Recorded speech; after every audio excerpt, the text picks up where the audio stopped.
Hey, it's Billy Z here, musicians in bars getting beer. We're at the Black Ball on Queen Street. There it is, Queen Street West, Toronto.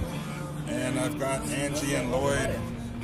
Tell me about your bands. Well, we've got two. We got an AC/DC tribute band that we started back in 2001 called Rump. And the reason that I formed that was, you don't look like AC/DC. I mean, we got a female Angus and a female singer. My hubby plays the drums, Lloyd. Hey, how you doing? Hey, Lloyd. Hey, how are you? Good. But the reason I formed it is just to show people what you can do when you put your mind to it. So I use a special guitar pick to play guitar. And this is quite interesting, actually. I got this made at Bloorview Macmillan.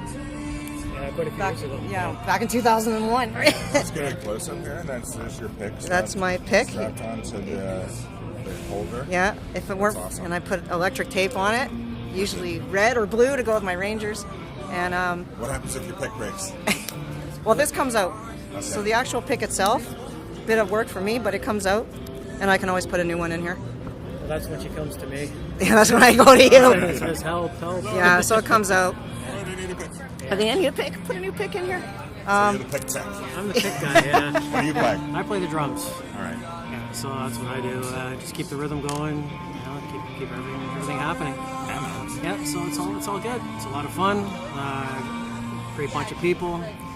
Like I say, we have the two bands. What band are we talking about? Rump now? Yeah, so it's all good. It's all good. A lot of fun, a lot of shows. That's about it. So, Rump and Lefty and the Goons. Lefty, right? yeah, Lefty And A Goon's classic rock, and Rump AC/DC trip. And where's your favorite place to play? Anywhere. Well, Actually, I can say, we love playing everywhere, but Ride for Sight and any benefits that we get, it's just amazing. It's a lot of fun. But I just want to say, like with Bear Rump, Angus taught me how to play Thunderstruck, which was really cool. And when we got that band going, we went through so many variations, right, over time. And then when we got the female singer, we got Norma in there, it just took off. And we were doing like 50 gigs a year, so you book gigs, my friend. You don't just play the drums. No, I'm you got us the gigs. part-time manager, I guess. Right. So you were at All Stars when? All Stars was last week. The week before that was Orangeville. But that was Sorry, that Lefty. was Lefty. Where in Orangeville? A place called Hallbrooks. Hallbrooks, right on Broadway Street. Very nice bar. We had probably about 200 people there, so it was a very nice crowd. Great place to be. And next week we're Southside Johnny's in Etobicoke with Bear Rump. Cool. So we're expecting a fairly good crowd there. That's awesome. So it should be good. All right. So how'd the band start? The AC/DC one? Well, this is an interesting story. We were at the Stiff Upper Lip interview in St. Kitts, right? Yeah. Back in 2000 At the Hideaway. at the Hideaway. And there was an interview with Angus Malcolm and Phil Rudd. So I got to meet Angus, and that was a time when there was a bid for learning Thunderstruck. And I remember going up to Angus and said, look, I don't have $28,000, but can you teach me how to play Thunderstruck? And he goes, yeah. So after their interview, he taught it to me with Mal. And there was an AC/DC tribute band there that night. And they were good, but I was on the side. I had my schoolboy suit on, and I was just air guitaring, and I had this group of people. So I said to Lloyd, I can do this. I know I can play this stuff. I said, and I can share a little message, so let's form a band. And it was actually that night that Bear Rump was born. We decided to form an AC/DC trip. And it took off from there? Kind of took off from there. I mean, it took quite a few years to, you get a following, right? And get your name out there. But eventually, we have a very good following, and it's a lot of fun. That was it. That's great. Who else is in the band? Let's see. We have the bass player is Aaron. We have a new guitar player. His name is Gareth. He's from Wales, isn't he? Yeah. Very good guitar player. And we have Norma, myself, and Ange. So very good unit, very tight, and we love to play. And so where else have you played? I mean, what other bands have you been in? What's your history of music? Well, let's see. I grew up in Montreal, and when I was in Montreal, I was in a variety of bands just to jam with friends and stuff. And most of it was here once I moved to Mississauga, Toronto. And Bear Rump was the first one. And again, we had that going for a long time. And then I decided I just would like to do something different. I don't want to stick with just AC/DC. So we put it on hold for a while. And then we had a band called the Shadow Cats. I sang in that one and played guitar, Lloyd drum. Then we had Big Whiskey. again, sing and drums, and now we have Lefty and the Goons.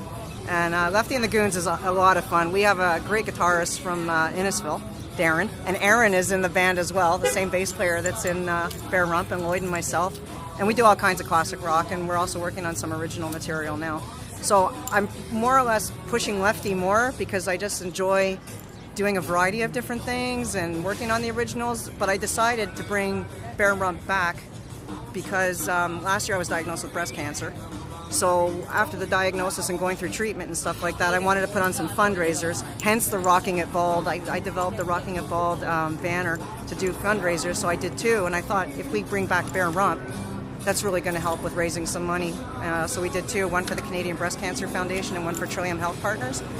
So we brought Rump back, and it was just overwhelming. People were saying, you guys got to play again. I said, yeah, but I like doing this other stuff. So we brought it back limited. So yeah, this Saturday, May 2nd, is the big return of Rump at Southside Johnny's. Yeah, so that should be a fun night. So, regarding recording, do you have any material out there? We've got some stuff, it's just the cover stuff. Rump is relatively dated stuff, and Lefty is, just stuff that our friends have shot and anything. But we haven't done anything else yet. We're looking to do that with Lefty, I guess after the summer. Yeah, probably. Yeah. Yeah. All right, we'll be right back after these commercial messages. And if you're a sponsor out there, contact us because we need some commercial messages. We're back for part 2. 2 out of 3. 3 went first, and 2. And then part A is first. Tell me about STP.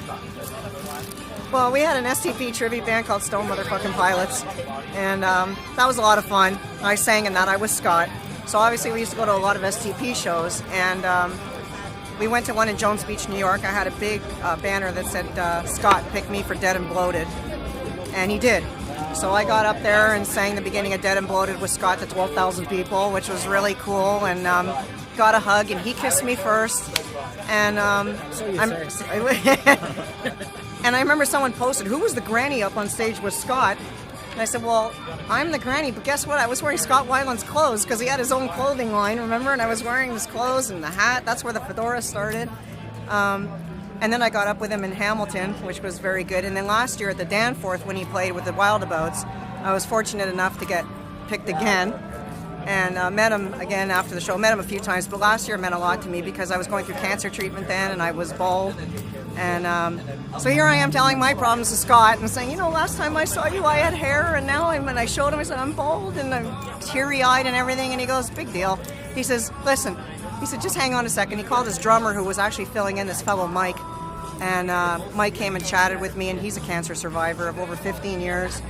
And we had a really nice chat, and I'm friends with him on Facebook now, and God love you, Mike, because it meant so much to me to talk to him and pick my spirits right up, and you just share stories, and it meant so much to me. So that was really cool, and I'll never forget Scott for doing that. He's a very decent guy. He's really decent. Yeah. Thanks for that. We'll be back with part 3. Okay. So we're back with Angie and Lloyd. And so what have you played around, and where do you like playing in Toronto? Well, one of my favorite places in Toronto is the Duke. I really enjoy that place because of the character. It's an independent place. It's got good rock and roll. It's got a great stage, great people, great lights. Great sound. Great sound, yeah, really good sound. And the people and the vibe in that room, I just love it. And it just takes me back to some other places that we've played in the past. In Hamilton, we used to play a place with Rump called GP Grumpy's. And Frankie Venom used to hang out there from Teenage Head, and that was always an interesting night when Frankie was there, right? All the time.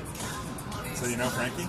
Yeah, we knew him for a short period of time before his passing, but really nice guy, character. Real character. Love to have a good time. I can say that about Frankie. So yeah, that was really good. So you're from Mississauga? Mississauga, yep. And do you play around there a lot? Oh, wow.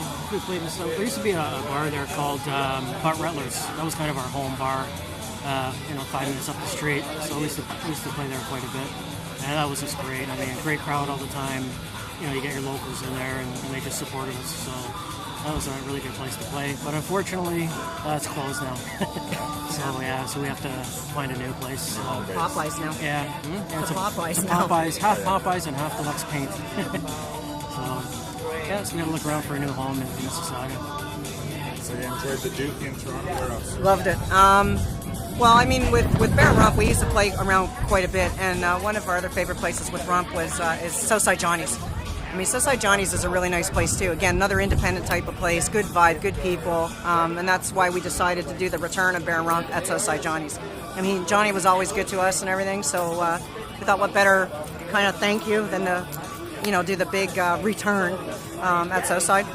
But I have to say, with Bear Rump, taking Bear Rump out in the small areas, like we were talking about it yesterday, like Dundalk and Blythe and Seaforth and all those kind of places. Oh my God, the stories, the parties that we have out there, Mount Forest. Tell us a story. Well, it usually involved a drunk woman and a guy.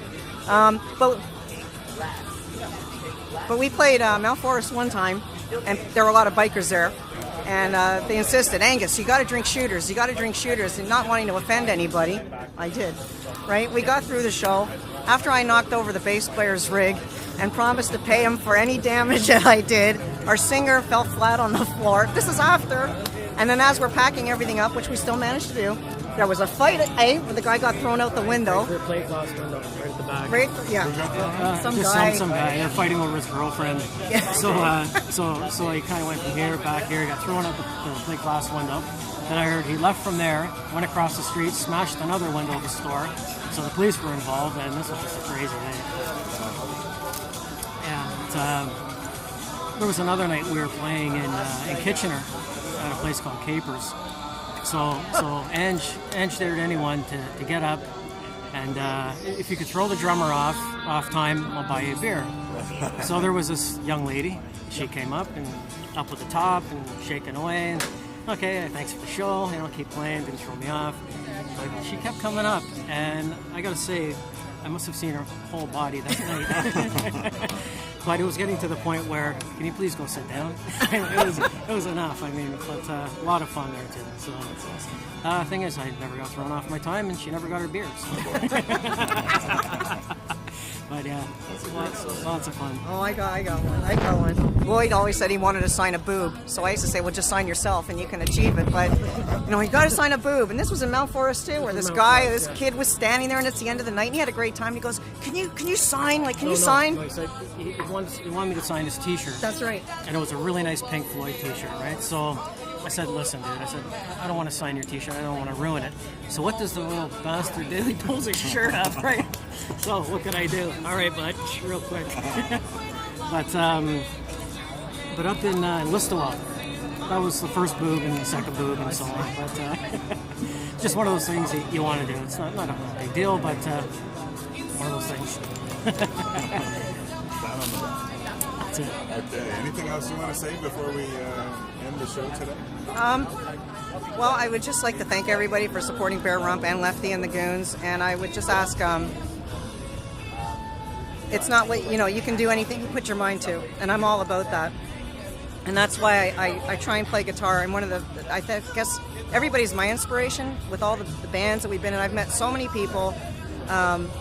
I've met firefighter up in Brantford that came up to me, and he showed me stitches on his fingers, and he said, I play guitar, and he said, after seeing you, I know, I can go back and play guitar. We did a Sick Kids benefit once. I'll never forget, there was a little guy on the side, and this was with Bear Rump, and he wasn't a well little boy, and I remember he was like, look at the girl with the little arm, look at the little arm, and I went and talked to him, and his dad said it's the first time he's seen him smile in a long time. And it's stuff like that. That's why I do it.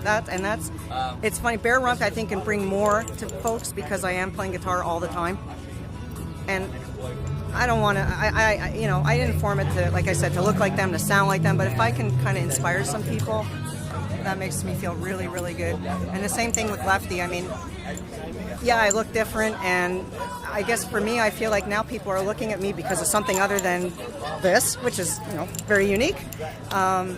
But I also try and raise awareness to things like breast cancer and early detection. And we sell our Rocking It Ball t-shirts with proceeds going to a place called Wellspring, which is a lifeline to cancer support, which it's just an awesome facility, and not to be a downer or anything, but for someone like me that is a survivor and my hubby that's a sport, these places, this is not funded by the government, and it's all about donations, and that's why another reason why we always do that. And any fundraisers or anything that we can do. I mean, like we're doing Ride for Sight this year. Anything that we can do to try and raise money and help people, it just means a lot to me. It's very important to me. I really appreciate your time today, Angie. Thank you. Thanks a lot. I really appreciate your interview. It's great. Thanks for being on Musicians in Bars, getting beer. Thank you. Thanks a lot.